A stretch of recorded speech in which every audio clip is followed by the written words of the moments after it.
सभी दोस्तों को जय हिंद। सभी दोस्त अच्छे होंगे और मैं लेकर आ चुका हूं आपके सामने। अगर आप भी मेरे दोस्त 4 फरवरी को पेपर देने जा रहे हो या 4 फरवरी के बाद अगर आपका पेपर है, मेरे मित्र एसएससी जीडी का हम बात करने वाले हैं। एसएससी जीडी की यानी एसएससी जीडी 2025 की जो मैं बात कर रहा हूँ मेरे दोस्त, उसके लिए मैं एक टॉप और बेहतर सेशन लेके आया हूँ, यानी हूबहू ऐसे क्वेश्चन जो आपके एग्जाम में बनने वाले हैं।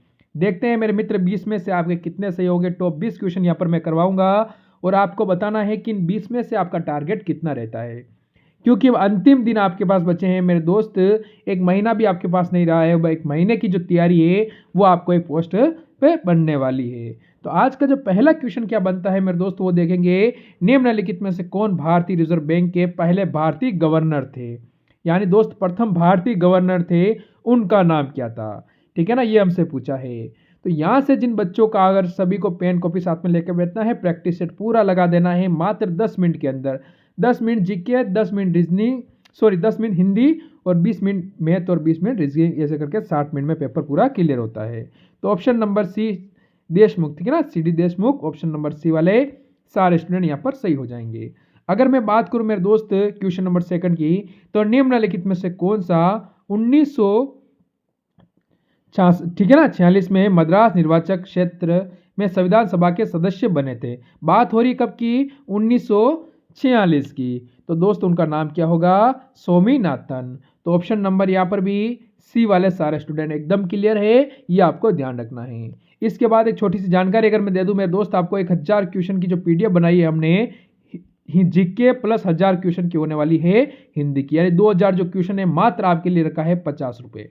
कितने रुपए? 50 रुपये में ये पूरी पीडीएफ ले लेना मेरे दोस्त पेपर के लिए, जो कि 2021 से लेकर 2024 तक सारे क्वेश्चन इसमें आपके अवेलेबल मिलेंगे। उसके अलावा कुछ अन्य क्वेश्चन भी आपको मिलने वाले हैं, उसमें गद्यांश वगैरह सारे क्वेश्चन आपको मिलेंगे। तो आप जरूर ले लेना, मात्र 50 रुपये, कुछ ज़्यादा नहीं है मेरे दोस्त। इसकी जो कॉस्ट प्राइस है वही रखी है, कुछ ज़्यादा आपके लिए नहीं रखी है। ज़रूर इसको परचेस करके एक बार पढ़ लेना, ये एग्जाम में कम से कम आपके लिए 80% हेल्पफुल साबित होने वाली है। ठीक है ना। तो चलो पहला क्वेश्चन क्या कह रहा है आज का क्वेश्चन देखो। पहले तो क्वेश्चन हमको क्या कह रहा है मेरे दोस्त, जल्दी जल्दी, समय नहीं खराब करेंगे, ठीक है ना। हाँ, क्वेश्चन का कहना है भारत के संविधान का निम्नलिखित में से कौन सा संशोधन, जो कि 1993 में नगर पालिका सरकार को संवैधानिक रूप से मान्यता देने के लिए नियुक्त किया गया था? ठीक है ना। तो कौन सा है ये हमसे पूछा गया है दोस्त। बात हो रही है 1993 में। तो 1993 की अगर हम बात करते हैं मेरे दोस्त, तो ये होगा 74वां संविधान संशोधन अधिनियम, जिसे बोलते हैं सीए, जो कि 1993। ठीक है ना, ये आपको ध्यान रखना है। ऑप्शन नंबर यहाँ से डी वाले सारे दोस्त सही हो जाएंगे मेरे भाई। अगर मैं हम अगला क्वेश्चन देखें, तो ये क्वेश्चन भी कुछ मोस्ट इंपोर्टेंट क्वेश्चन बनेगा एग्जाम की दृष्टि से।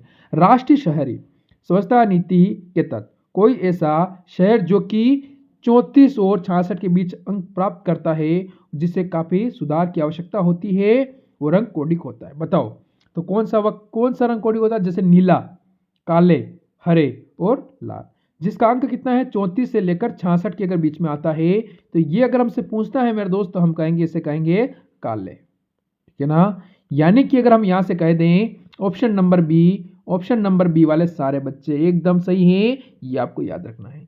अगला क्वेश्चन, तरल व अपशिष्ट जल के ऊपर तैरने वाले वसा, ग्रीष्म और तेल के जैसे ठोस पदार्थ कहलाते हैं? हाँ बिल्कुल, हाँ बहुत सारे बच्चे अब कमेंट करेंगे सर ये पीडीएफ लेंगे कैसे। तो इसके लिए आपको एक नंबर पे मैसेज करना 73 मेरे दोस्त 57539945। इन नंबर पे मेरे को मैसेज कर देना मेरे दोस्त, यहाँ से आपको ये पीडीएफ मिल जाएगी। लास्ट में क्या है 45 है, ठीक है ना, ध्यान रख लेना है। तो यहाँ से होगा स्लज, ठीक है ना, ऑप्शन नंबर ए बिल्कुल सही है।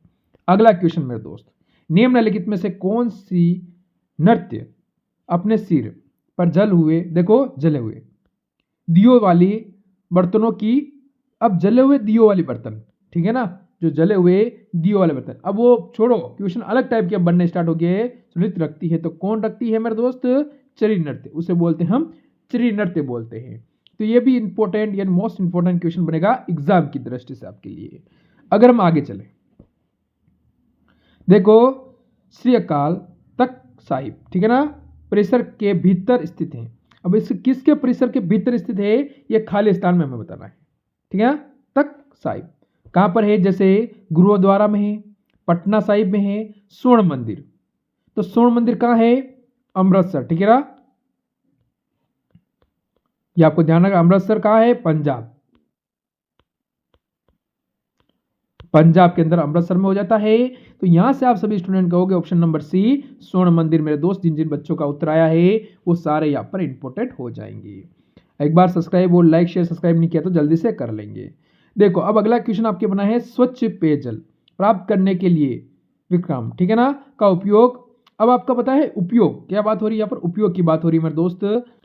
निसंयंत्र के बाद किया जाता है, हालांकि देखो अब अगला फिर यहां से जो अगला जो चीज बनता है वो क्या कह रहा है हमको कि निसंक्रामक का उपयोग हटाने के लिए नहीं किया जाता है। अब हटाने के लिए नहीं किया जाता है तो यानी खाली स्थान हमको बताना है। तो हम कहेंगे खनिज पदार्थ को, किसको हटाने के लिए नहीं किया जाता है, खनिज पदार्थ। मेरे मित्र ऑप्शन नंबर ए, यहां से सारे स्टूडेंट बिल्कुल सही हैं। शंकु का एक भाग है, बताओ शंकु का एक भाग है मेरे दोस्त, जैसे कि दूरबीन, सौरघड़ी है, ट्रांसफार्म, पोलोमीटर।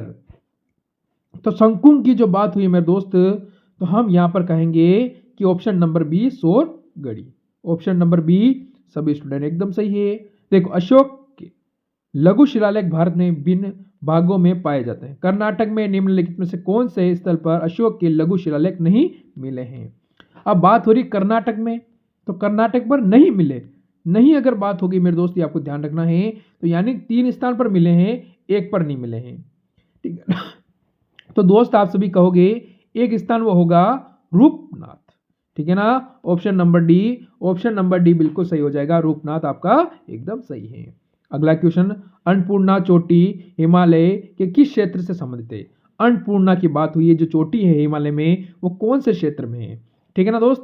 तो अन्नपूर्णा सबसे ऊंची चोटी कौन से क्षेत्र में है हिमालय के, तो हम कहते हैं माउंट आबू, ठीक है ना, क्या बोलते हैं माउंट एवरेस्ट, ठीक है ना। तो माउंट एवरेस्ट कहाँ है, नेपाल में। तो ये अन्नपूर्णा है, ये भी कहाँ है, नेपाल के अंदर। ये मेरे दोस्त यहाँ पर भी आप ऑप्शन नंबर डी की ओर चले जाओगे, जो यहाँ से सारे बच्चे सही हो जाएंगे। अगला क्वेश्चन, अन्यों की तुलना निम्नलिखित में से कौन सी मिट्टी काजू की वृद्धि के लिए अधिक उपयोगी। अब बात हो रही काजू।